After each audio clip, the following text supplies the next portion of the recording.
thank you very much. Steve gave such a good speech. If I had any sense, I would just sit down. But I thank you for it. Let me thank Joel and David and Monty and Jeff and Ira and everyone else who was responsible for this tonight. I thank Carol Pinsky and Cynthia Friedman for their leadership in our party. I thank Secretary Babbitt for coming tonight, and Ann Lewis from the White House for coming, and Craig Smith, my political director. And there may be more people here. I'll hear about it tomorrow if there are. I thank Senator Lautenberg and Senator Feinstein and Dick and Senator Lieberman and Hadassah. Thank you all for being here. I really appreciate, more than anything else, I suppose, the fact that there has been established between our administration, and I hope between me personally and the American Jewish community, a bond of trust, which is rooted in our shared values for what America ought to become here at home, and for our longing for an honorable and lasting peace in the Middle East. And I thank those of you who mentioned to me, going through the line tonight, my speech in San Diego a couple of days ago. And I would like to talk a little about that and about the Middle East in what I would call a proper context. In 1991, when I was attempting to decide whether to enter the Democratic primaries, and only my mother thought I could be elected, night after night I would sit at home and say, why do you want to do this? You know, you can say, well, every little boy, and now I hope every little girl, can want to grow up to be president, but that's not a very good reason for other people to vote for you. The fact that you just as soon live in the White House or somewhere else.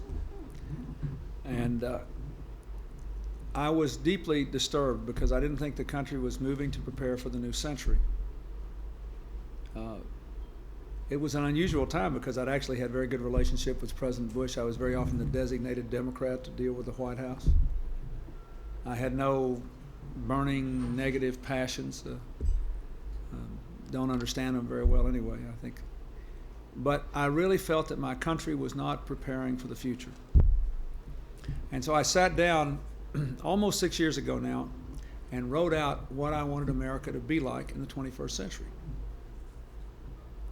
And now I have said it over and over again, probably 1,000, maybe 2,000, 3,000 times, and a lot of people are sick of hearing it. But it's important that you know that every day as president, I still think about what I wrote 6 years ago. I said that I wanted my nation in the 21st century, first of all, to have the American dream of opportunity alive for every person here, without regard to their race, their background, their starting point in life.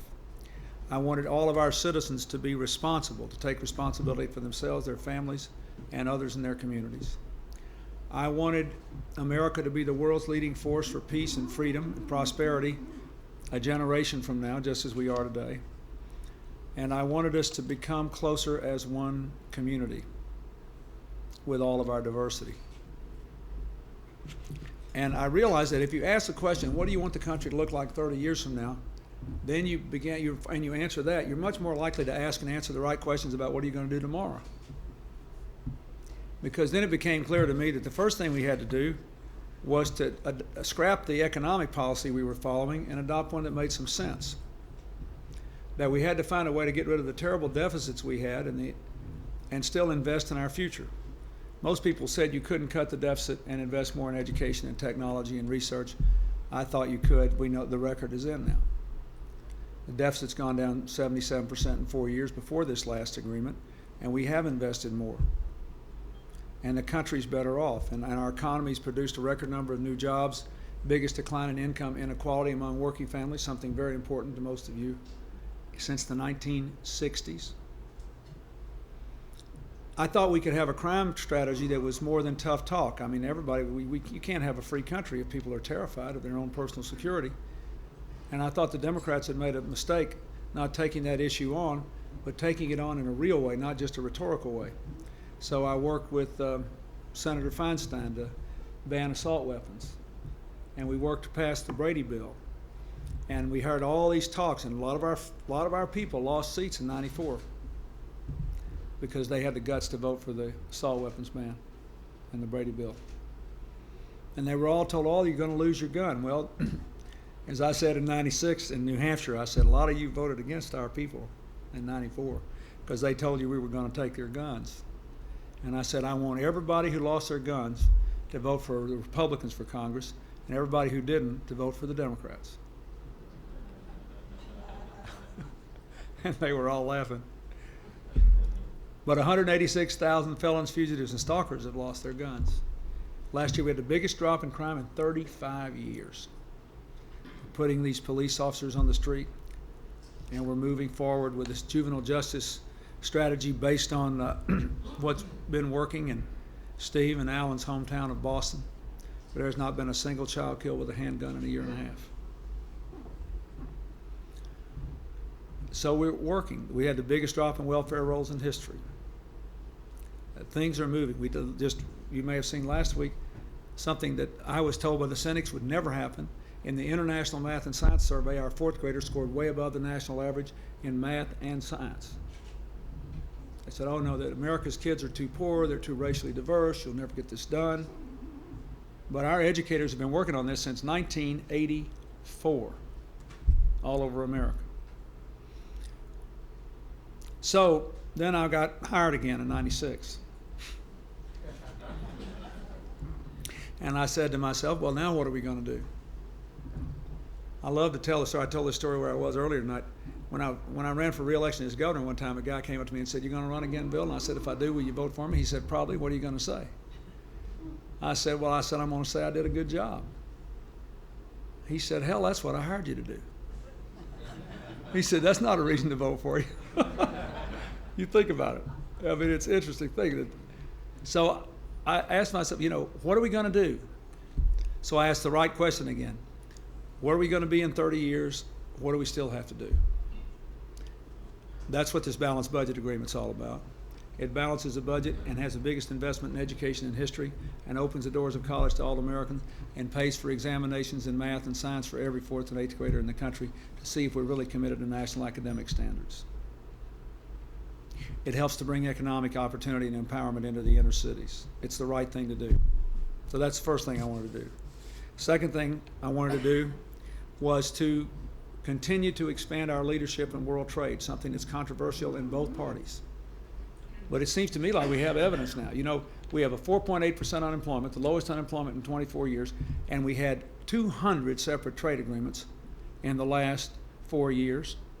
And we're selling more overseas than ever before, and we're the #1 exporter in the world again.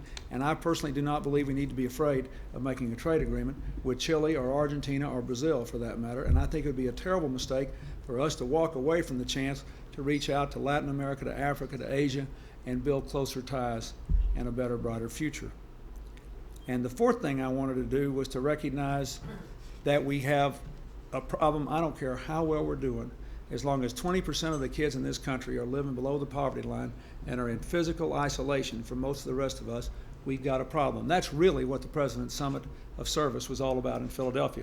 It was about saying every child ought to have a safe place to grow up, ought to have a decent school, ought to have health care. All three of those things we try to deal with in our budget, by the way. Ought to have a personal mentor, and ought to have a chance to serve in the community.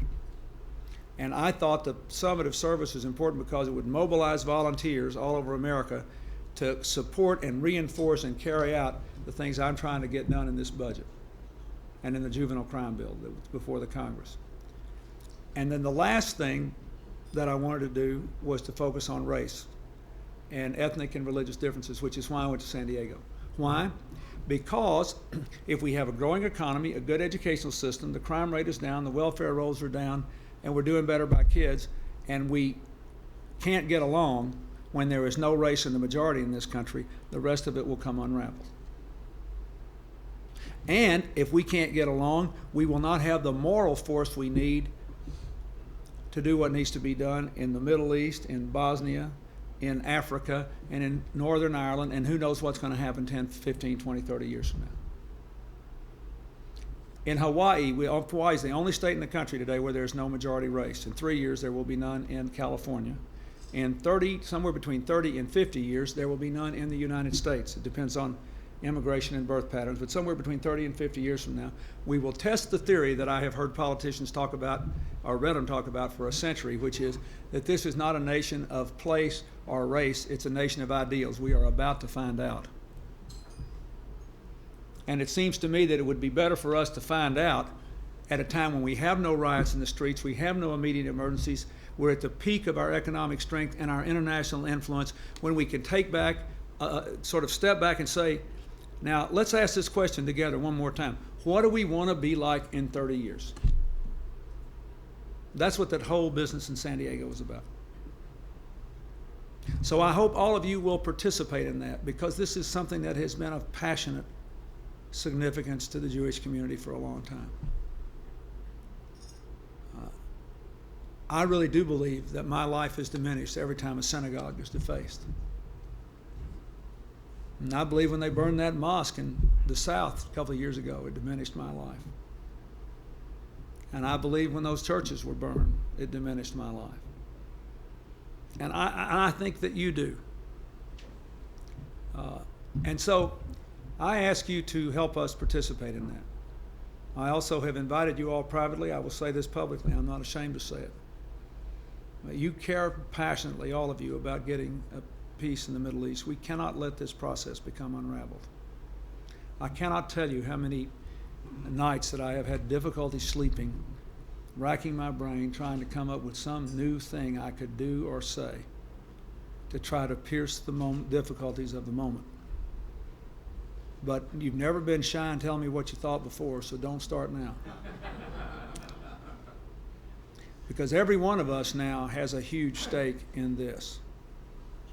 There is some good news here in some areas, and over the next several days we'll be seeing some progress. But there's a lot of there are a lot of clouds on the horizon, and we have to keep working at it.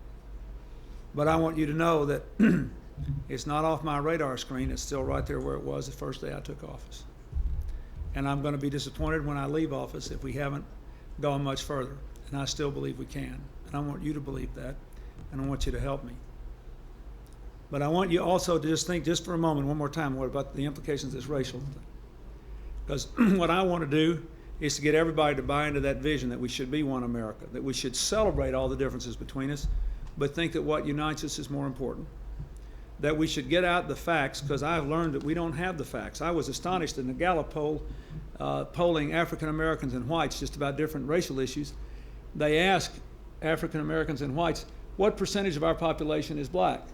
And the 5 choices were less than 5, between 5 and 10, between 10 and 20, between 20 and 49, or over half. Those were the 5 choices.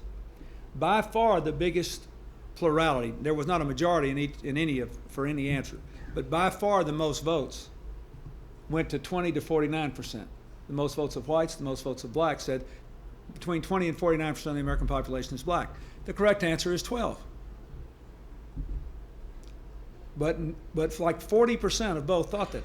So if we don't even know what the facts are among us, you can imagine all the things we don't know about in more sophisticated ways, on more critical questions. Then I want to try to get some honest dialogue going in every community, and the Jewish community has been very active at this in a lot of communities, so I ask you for your help to the White House in this. Help this advisory board I have appointed to reach out to things that are working now and get something like this in every community. And finally, we're going to try to come up with some specific concrete solutions to go forward. But this is a huge deal. We can't hold America together, and we can't maintain our position of moral leadership in the world to be for peace in a world that is coming apart around racial, ethnic, tribal, and religious differences unless we can deal with this. And we need to start now before we have to figure out what we're going to do when things start to fray. On balance, I'm very upbeat about our country and about the world, and there will always be difficulties. There will always be problems. It is endemic to human nature. But if we could follow the admonition of the Christian Bible to love your neighbor as yourself, or Rabbi Hillel, who said, "What is hateful to you, do not to your fellow man," which is, it seems to me, just about the same thing, then this race initiative will have been one well worth taking. So again, I say I thank you for your support. I ask for your advice and your continued support. And more than anything else, I ask you to help your fellow Americans think about what we want this country to look like when our grandchildren are where we are. Thank you. God bless you.